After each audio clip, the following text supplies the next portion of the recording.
Shut up! I'm the one in charge of the family. You need to put me first, no matter what. Bart's fever is no big deal. I couldn't ignore what he had just said. How could you say that? As a parent, you should value your own child above all else. Why can't you understand that? When I said this, my husband, Bart, has said something unbelievable. The one who brings in the money to this family is the greatest. So that means that the first priority in this house would be me. If you can't live up to that, then get out.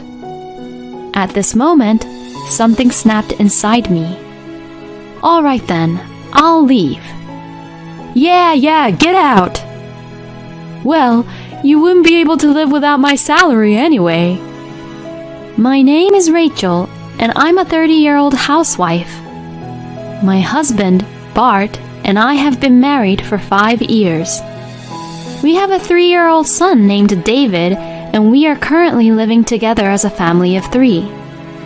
My relationship with Bart was good at first, but recently, he has been getting on my nerves because of his arrogant personality. I met Bart at a blind date. I was immediately attracted to him, and he worked for a decent company and had a bright and cheerful personality. He seemed to like me too, and we started to date right away. And after dating for a year, we got married. In the beginning of our marriage, Bart was a kind and caring person. He even helped me with the housework and celebrated our wedding anniversary and my birthday. However, as time went by, he gradually began to treat me with disrespect. At first, I tried to convince myself that it's normal to be less in love the longer we were married, but he was acting too cold. Hey, why haven't you ironed my shirt? Also, when I wake up, you better have my socks and everything ready. I had a hard time taking care of David. You aren't a child, so you should at least prepare your own clothes. Huh?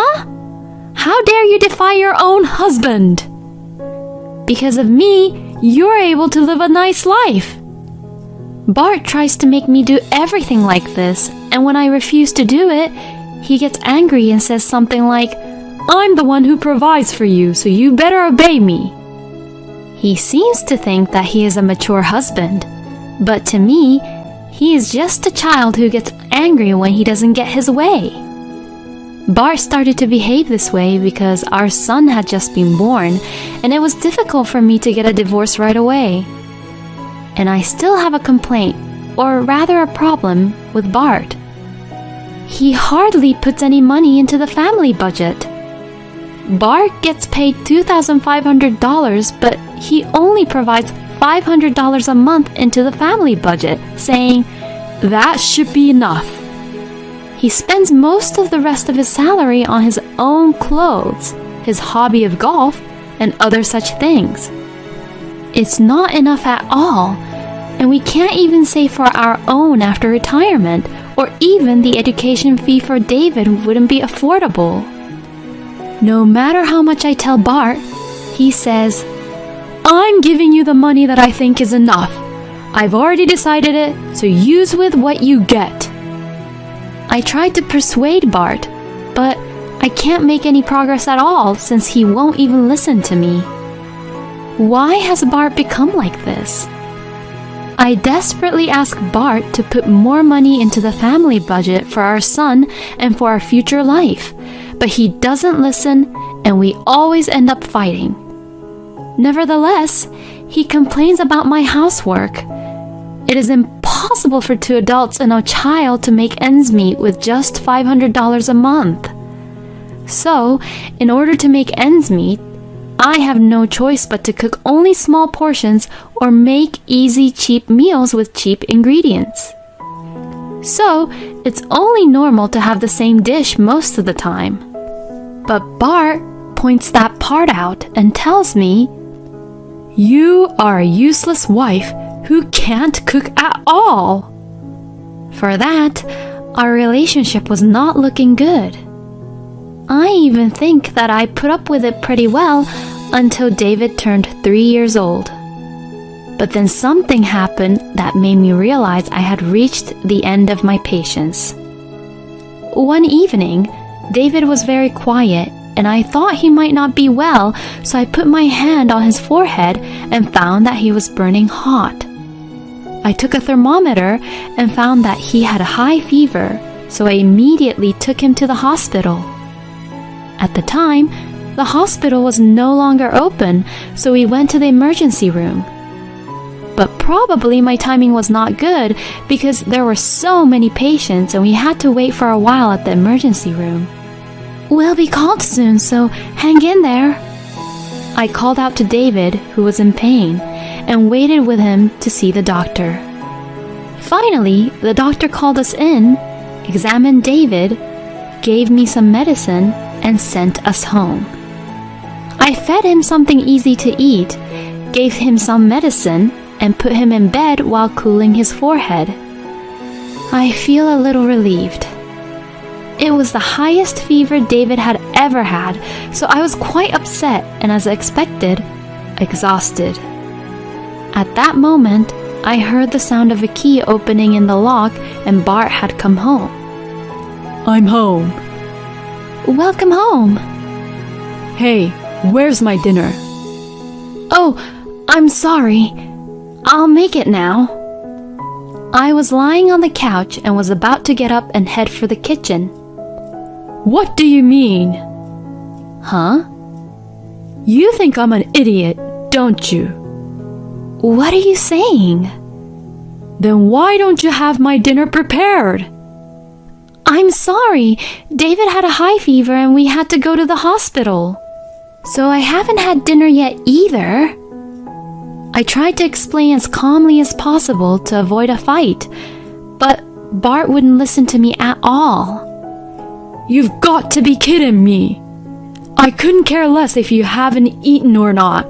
Just make sure my dinner is ready. I don't know how you can say that, but David just had a sudden fever, you know? Shut the hell up. I'm the one in charge of the family. You need to put me first, no matter what. Bart's fever is no big deal. I couldn't ignore what he had just said. How could you say that? As a parent, you should value your own child above all else. Why can't you understand that? Normally, when you find out that your own child has gone to the hospital with a high fever, the first thing you do is worry about your own child. When I said this, Bart had said something unbelievable. The one who brings in the money to this family is the greatest. So that means that the first priority in this house would be me. If you can't live up to that, then get out. At this moment, something snapped inside me. Until now, no matter how disillusioned I had become, I had hoped that one day Bart would return to this kind husband he was back then. But it seems that there is nothing to hope for anymore. He is finished as a parent when he can't think of his own child first, and I can't keep up with his mentality that the one who earns more money is better than the one who doesn't. All right then, I'll leave. Yeah, get out. Well, you wouldn't be able to live without my salary anyway. Well then, I'll be eating out tonight. It's best for you to go back to your parents' house and cool off. Bart said that and left the house. Does he think that I'm a weak housewife and that I can't do anything? I'm gonna show him what I'm capable of. I packed my bags while Bart was gone. David still has a fever, so I will wait until he feels better. I got myself ready to leave whenever I had the chance and went into the room where David was sleeping to nurse him. The next day, David's fever had gone down. It was in the morning and he is still sleeping away. After wiping off David's sweat and dressing him, I went to the kitchen to have breakfast, only to run into Bart, who was on his way to work. When he saw me, he smirked. What? You haven't left yet? I can't until David is feeling better. You can't really afford to even leave, can you? You are a jobless housewife, so you're doomed. He laughed as he said that and left for work. He makes me angry even more. How did he become such a horrible man? When we were just dating and at the beginning of our marriage, he was at least a little kinder and more considerate to me. While I was thinking this to myself, my son woke up. Mom, I'm hungry. Are you feeling better now? Yeah, I'm feeling much better. My son was feeling better, and after breakfast, he looked much better, so I decided to leave with David within today. I called my parents to pick me up by car and put our luggages in the car. And by mid-afternoon, we were already at my parents' house. The moment I entered my parents' house, I lost all my strength. I felt dizzy and I almost fainted, and my parents were very worried about me. Are you okay, Rachel? Yes, I'm sorry. I think I was trying to be strong this whole time to protect ourselves. Wow, Bart must have really pushed you around a lot. Yeah, it was definitely worse than moral harassment. It was that bad, huh? Both my parents were shocked about Bart. Grandpa, let's play together. Ah, yes. Let's do that. Oh, let's go buy some snacks. Oh, snacks! I want to eat some. Dad took out David in order to let me rest. You should lie down and rest, Mom says as she gave me some blankets to rest in. I said thank you as I got into my blankets and went to sleep. A few hours later, when I woke up, it was already in the evening and I could smell a delicious smell. It seems that my mother was cooking dinner. When I went to the dining table, I found a colorful array of dishes, all of which looked very delicious. David looked very excited, saying, "It looks delicious." My mom's cooking was so delicious that my body and soul were filled with a sense of satisfaction. You should stay here as long as you want. What you need is to heal your stress. I felt as if a massive weight was lifted off my shoulders when my parents said that. 2 weeks passed in the blink of an eye as I spent time relaxing. Then one day, a visitor came to my parents' house. It was Bart. Dad asks me, "What do you want to do?" as he looks into the intercom. I don't want to see him yet. When I told him so, my dad said, "Okay, go in the back." And he took care of Bart by himself. Bart insisted to see me, but my dad stubbornly refused, so Bart finally gave up and left. The reason why Bart came over was definitely not to apologize. When I heard from Dad later on, Bart never mentioned anything about apologizing.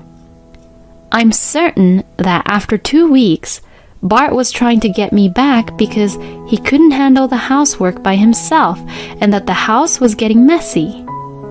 But that's not my problem anymore. I hope he learns how hard house chores are. I mean, he used to help me with the housework, so he just had to remember what he did before. I guess he just forgot because he's not used to doing it. While coming back to my parents' house, I blocked Bart's number, so the only way he could communicate with me was to come to my parents' house to see me in person. I didn't return back to Bart after that and stayed at my parents' house with David. My husband visited me several times during that time, but Dad returned him away every single time. Then, 1 month passed after I left with David. Bart was indeed at his limit, and he desperately asked, Please, let me see your daughter. Please. while bowing to my father. I thought it was time for me to meet with him, so I asked Dad to let Bart through the living room to see him. David was taken by my mom to wait in the back room. Bart, whom I hadn't seen in a long time, looked terrible as his hair was shaggy and his clothes looking old, dirty, and shabby. He came after work, so he was in a suit, but his jacket, pants, and shirt were so wrinkled that I wondered if he had slept in them. Hey, Rachel, you've had it enough now, right? Just come home.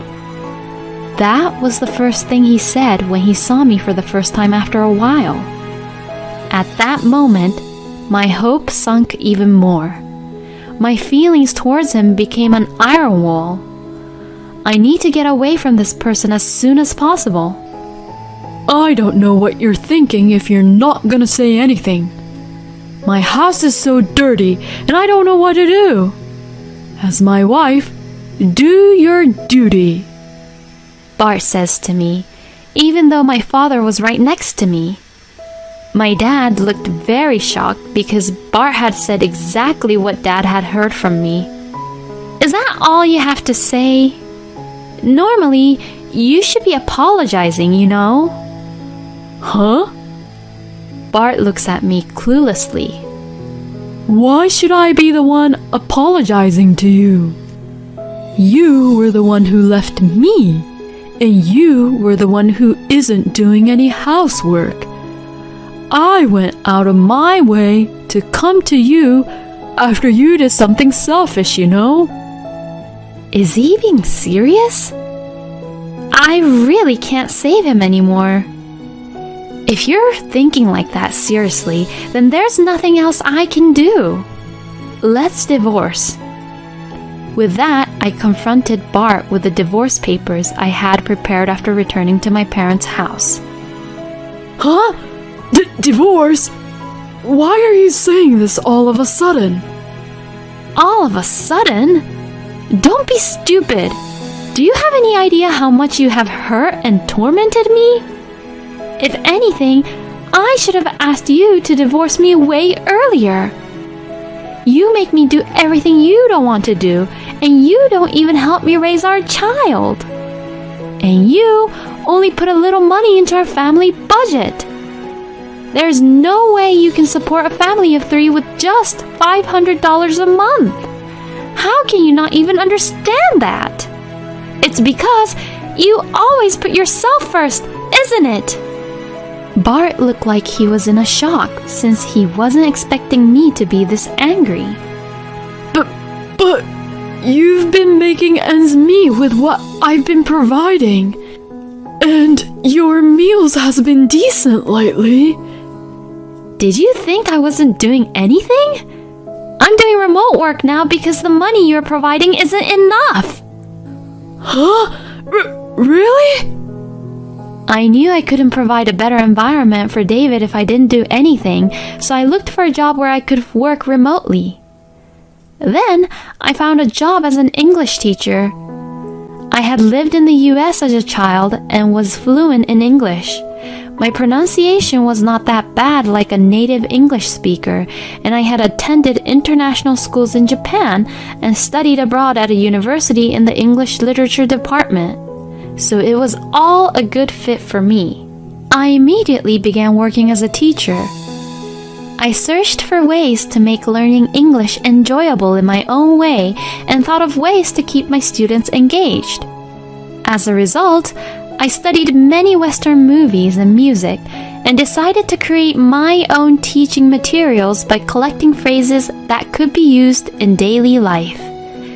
Most people who wants to learn English likes Western movies and music. So, I changed movies and artists I used as my teaching materials according to the preferences of each student.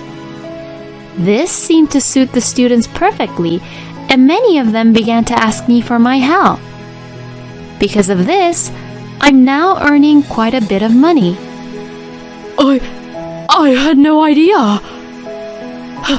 How much are you earning? About $4,000 per month. What? That much? So I make a lot more money than you do, and I don't need to live with you anymore. Bart was completely in shock. He was shocked to find that his own wife, whom he had thought was below him, was earning more than he was. Why am I so miserable? What do you mean? All of a sudden? My colleagues are all being promoted before me, and recently, my juniors are also getting ahead of me. They all think I'm an idiot. And to top it all off, you even earn more than me. I let out a huge sigh. So what? Huh? It doesn't matter if your salary is lower or higher than the people around you. What's most important is whether you and your family are happy or not. For David and I, it doesn't matter if you aren't being promoted. What is important is that you make time for your family and make sure that you can provide for them with a certain amount of money. Don't you think so? I don't want you to hurt me just to protect your petty pride. Shut up! A man's got to fight a battle and he can't lose. With that, my dad, who had been silent all this time, opened his mouth. So, you are trying to satisfy your own self-esteem by taking out your stress at work on my daughter. And you spent a lot of money on your own hobbies, clothes, to relieve your own stress, while ignoring your whole family? Bart looked uncomfortable at my dad's words. As I told my daughter, the most important thing for you as a husband and father is for you to be the main pillar of this family and support by providing to this family. But after all, you only think of yourself.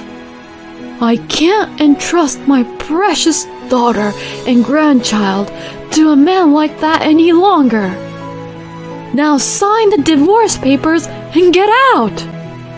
My dad was very angry. He had been trying not to lose his temper in front of me, but he had reached his limit. Bart signed the divorce papers, trembling in fear of my dad, who was extremely angry. After, Bart said, "I'm sorry," and left quickly. Thus, this is how Bart and I ended our marriage quickly. Afterwards, I heard from a mutual friend about Bart that Bart is apparently saying, "I dumped my wife because she was a lousy, useless wife." But the people at work already know how Bart is like, so they shrug him off. No one would want a man like that to be their boss, so Bart has remained as employee with no promotion for years. Once, a new employee had asked him, "What?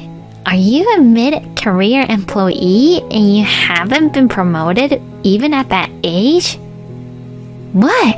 Are you a new graduate who joined here? You can't do your job, huh?" And was made fun of, so he had left home early with a red face. Apparently, once you become an adult, a twisted personality is something that cannot be cured. I made up my mind to raise David with care, hoping that he would grow up to be a straight and honest child, using Bart as a bad role model. David now smiles at me with such a cute and carefree smile that he has no elements to become a bad character like Bart. In order to protect his wonderful smile, I will work hard every day.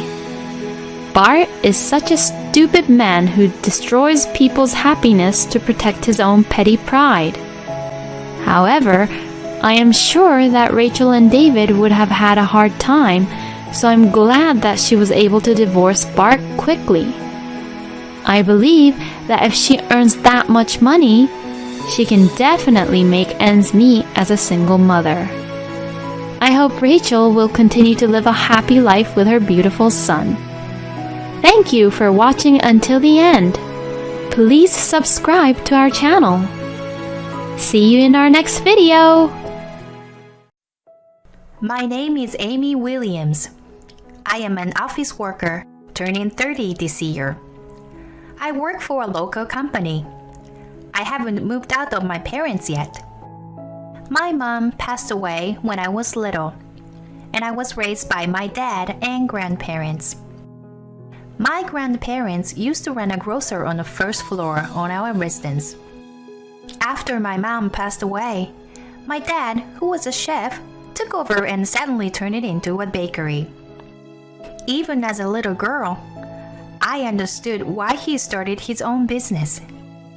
He wanted to see me off to school and welcome me back home. The bread he baked was simple but delicious. His bakery quickly became a part of the community. Whenever the regulars saw me in the shop, they always cared to ask me how school was going for me. Of course, I miss my mom a lot, that I sometimes cried myself to sleep. As if to feel my sadness, my dad and grandparents gave me a lot of love. There were also many other people who looked after me. I never felt misfortuned. And then it was time for me to get married. My fiancé was Ken Wolf, who worked at the same office. He was a sportsman who belonged to a club team of the company. He was always hungry that I sometimes brought him my dad's bread. Isn't it just heavenly to get to eat bread like this every day? He was so impressed that he made it his mission to share his feeling with the artisan. He came over to the house and hit it off with my dad in no time. My dad used to say, "If I wasn't a baker, I would have a big dog." He adored Ken, who was an obedient giant to him.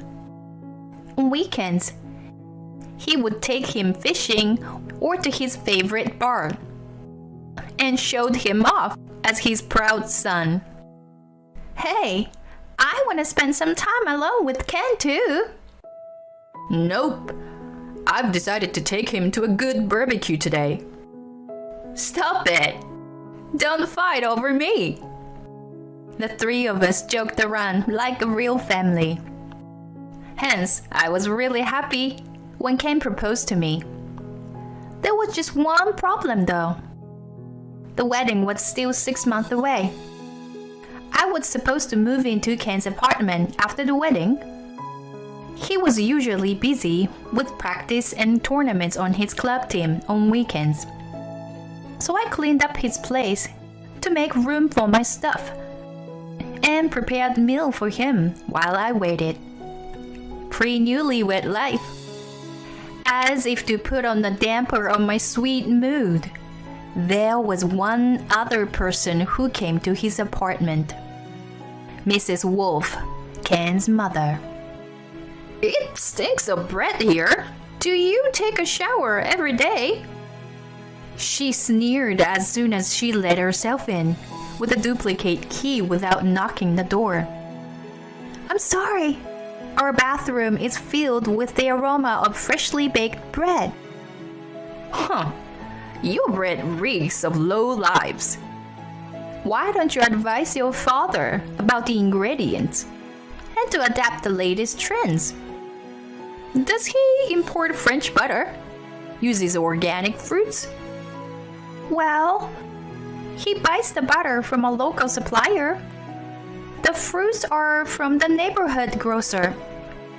It's not good to be indifferent about things like that. Don't come crying to me when his business fails." "Yes, ma'am." I would just humor her ignorant but proud mother's sermon. I used to argue with her every time. I stopped because it was just ridiculous. Even if I agreed with her, she was not satisfied but became more sarcastic. I wonder why Ken chose such a dull girl.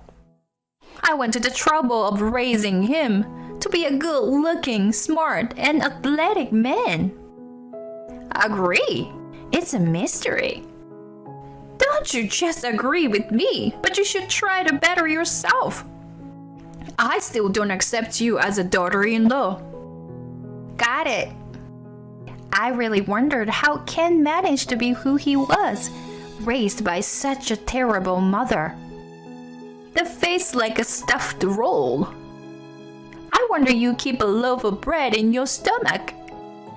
Your arms are like challah bread. Ken's mother sneered every time I saw her. I felt it was disrespectful not only to me, but also to bread. When she asked to try some of my dad's bread, I brought it to her, but she took only a bite and left it. And then she showed off $8 a piece Danish she bought from a famous hotel. Ken's father was similar. He worked for a company that had several sales offices in the county. My town was chosen as a new frontier a few years ago, and he was transferred as the director of the sales office. He had been working hard and meeting some powerful people in the area to be promoted. I genuinely thought it was amazing that he would become influential in the community.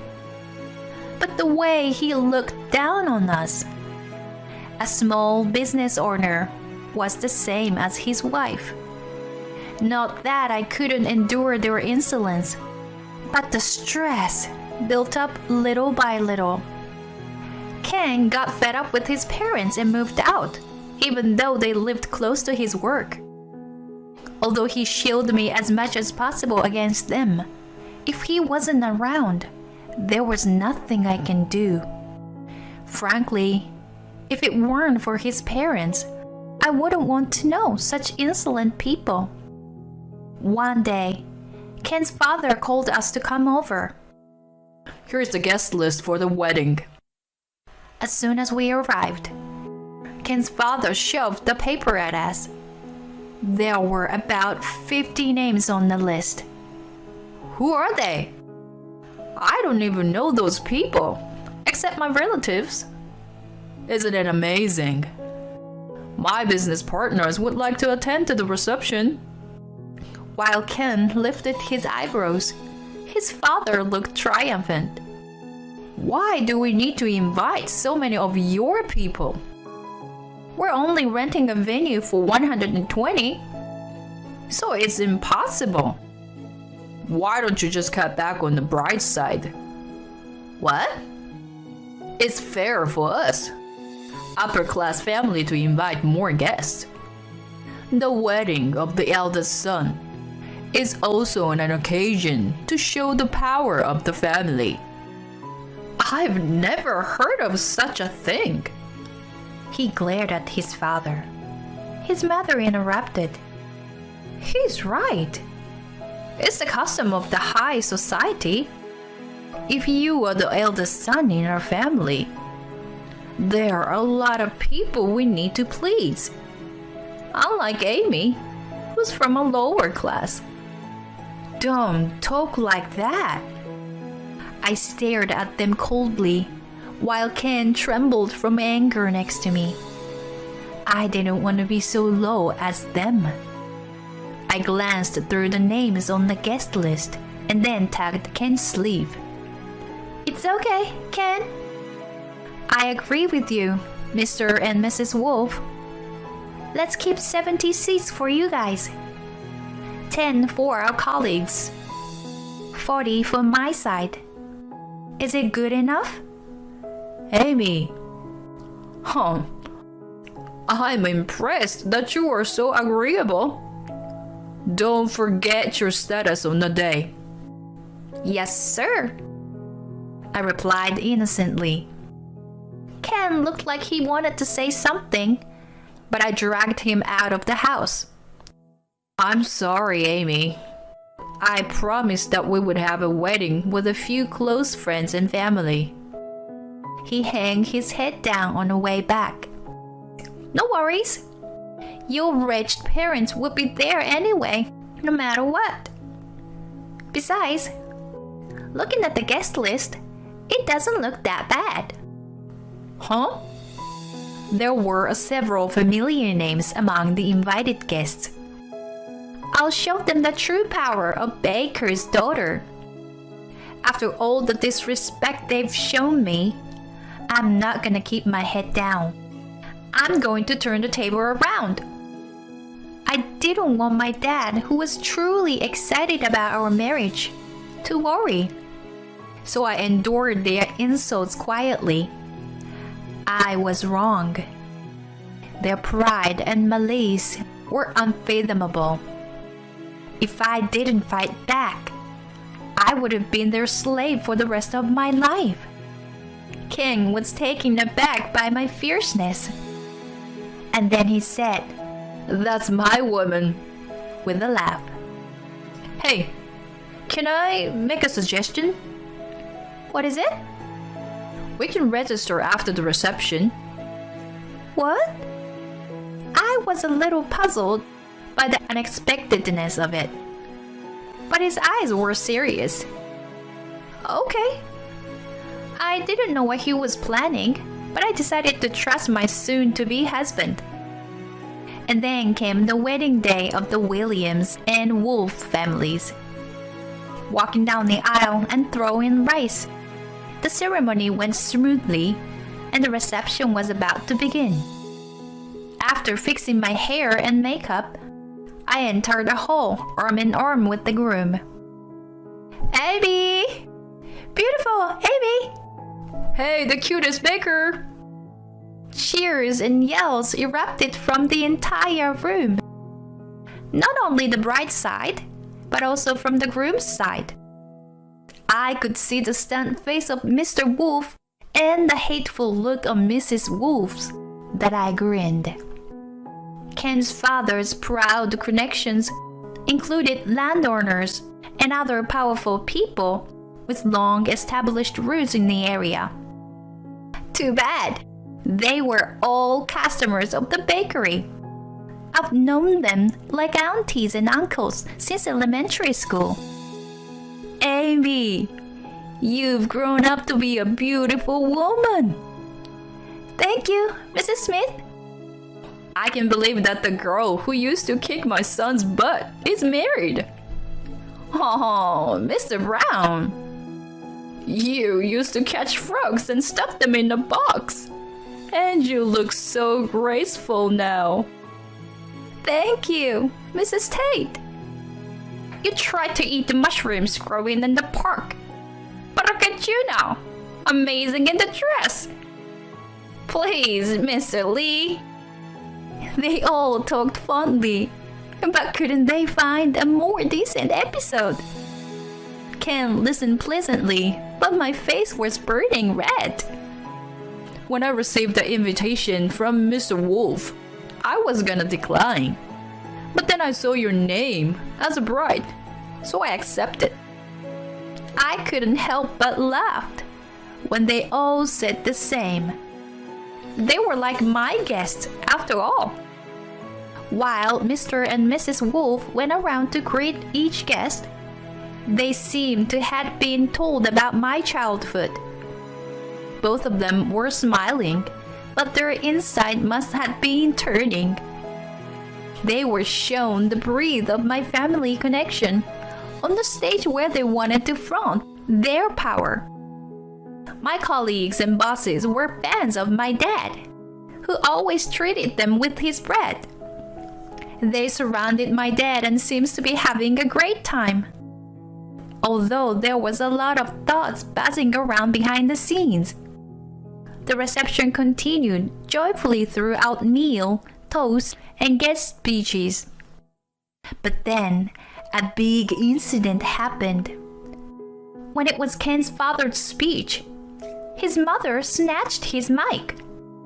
Not caring about the buzzing audience, she began to speak with her clear voice. Ken was brilliant from childhood. He has always won first prize in everything. He is our precious son. Well, that's a bit of overpraise, but it showed how much she loved him. But I regret that I didn't teach him how to choose the right woman for himself. Huh? As you all know, Amy is restless and careless and doesn't listen to what others have to say. It's her wedding, but she's showing off her flabby arms. After everyone else spoke fondly about the past, she was trying to embarrass me in front of 120 guests. Even Mr. Wolf turned blue in horror. But she's the woman Ken has chosen. I will train her to be a good wife as her new mother. Understood, Amy? Huh? She suddenly asked me to consent.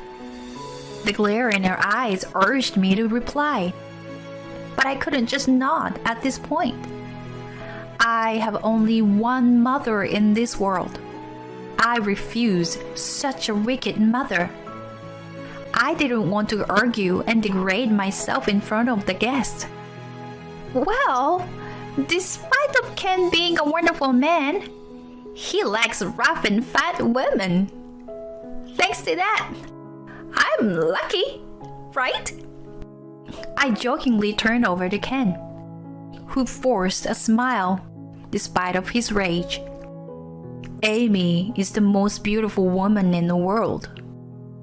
It's a shame my mom cannot see that. Ken, you are being fooled by this woman.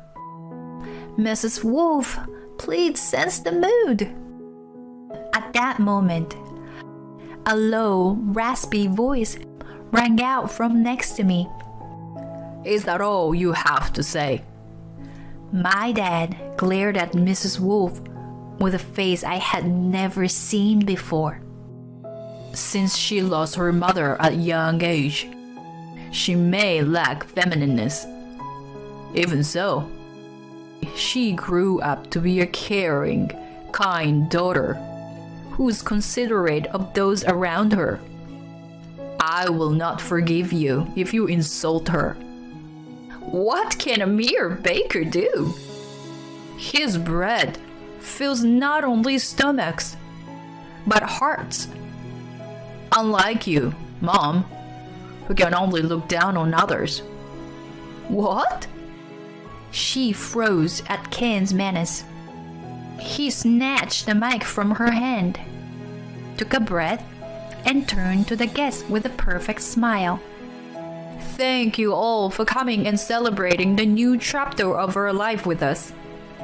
We are deeply sorry that you had to see such a shameful sight. I am truly happy to have Amy as my wife, who is bright, energetic, and loved by others. I understand that you must be worried, because her in-laws are such terrible people. Yeah! Shouts came from the groom's side table. Mr. and Mrs. Wolf looked around with their eyes wide open. Please rest assured, I am cutting ties with them from this moment, and I will take the surname of Williams. What? Ken! The entire audience was stunned by this. My mouth was agape too, from hearing it for the first time. I assumed this was why he wanted to register after the wedding. There's no way I'm going to let that happen. No way. I don't need your approval. What? He hushed them coldly. He turned to my dad and asked, Mr. Williams, I'm less than perfect, but will you accept me as your son." The whole fell silent. All eyes were on my dad, who was unmoved. It was as he knew how Ken felt. "I've already thought of you as my family for a long time, Ken. It's my pleasure to. Please look after this tomboy of my daughter." They embraced each other. "Congratulations!" A loud shout came from the groom's side. That triggered loud applause and words of congratulations. It brought tears to my eyes. I was the happiest person in the world. I wondered if my mother was watching me from somewhere at that moment. The whirlwind of blessings swallowed up Mr. and Mrs. Wolf's pleas. We registered our marriage the next day. True to his words, Ken really took up my surname. I was a little worried that he might regret for letting the momentum get better of him, but he looked at his new driver's license with a relieved look on his face. Apparently, Ken had consulted with my dad about changing his surname to Williams. He also told him all of his parents' behaviors, and yet he professed to marry me in tears. My dad was moved by his earnestness and became more fond of him. The bond between the two was more than I had ever imagined, and I felt happy and jealous at the same time. One thing I could say for sure was that Ken was the best partner I could ever ask for. On the other hand, Ken's parents' rage for having their son taken away was unbearable. They said they would cut all ties forever if he was to change his surname. But since Ken accepted it without hesitation, they were in a panic. Moreover, they turned many of the invited guests against themselves by insulting me. "I can trust you, so I would cancel our contract. I would not recommend your company to anyone."